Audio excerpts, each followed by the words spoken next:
Congressman, nung pong briefing ng Committee on Public Accounts recently sa Kamara, meron kayong hinanaing na isiniwalat doon tungkol kaninyo sa ilang pong mga waterways sa inyo pong distrito na tinakpan ho ba ito ng konkreto na barhan? Pwede ho ba naming malaman lang po ang ilang detalye po dito?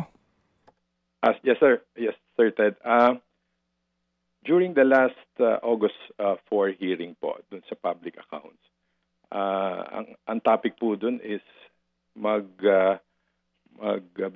po ang DPWH, si Secretary Bonoan, at ang kanyang mga regional directors and lahat po ng pamunuan ng DPWH.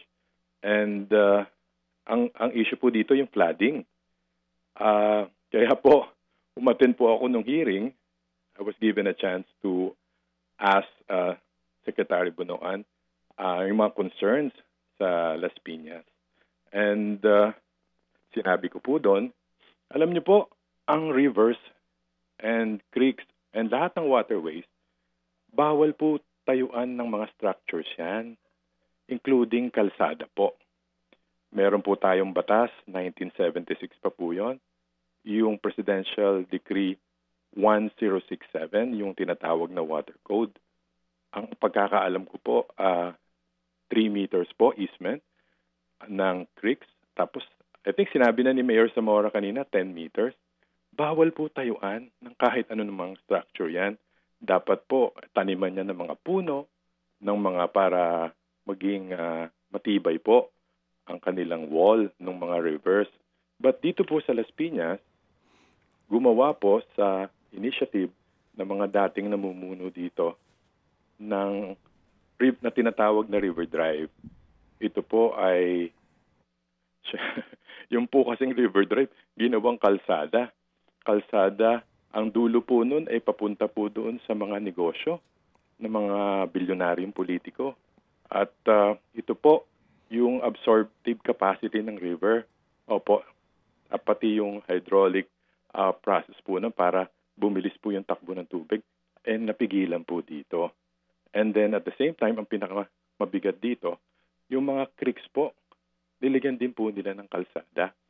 At meron pong isang wall sa isang subdivision dito na bumigay po dahil po dun sa tambak na basura na naipit po dun sa mga box culvert na ginawa po nila doon sa ginawa nilang kalsada.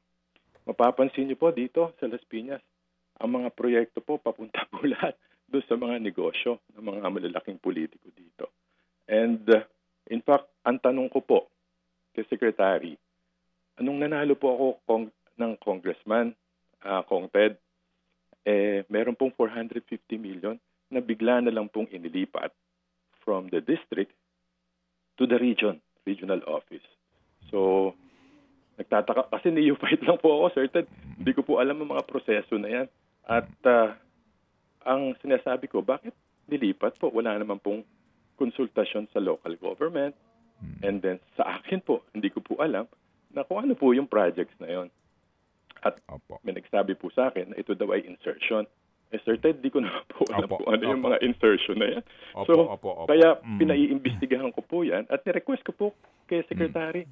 Kasi wala pong full disclosure. Ako po bilang representative ng tao, kailangan po mag-coordinate sa local government, sa lahat ng national agencies. And Sir Ted, if I may add, naimbitahan din po ako last August 11 doon sa presentation ng MMDA. Sir Ted, kasi dati po ako konsihal at ako po nagre-represent kay Mayor Nene nung araw. So, I was invited. Ako lang po yung congressman doon na umattend sa meeting.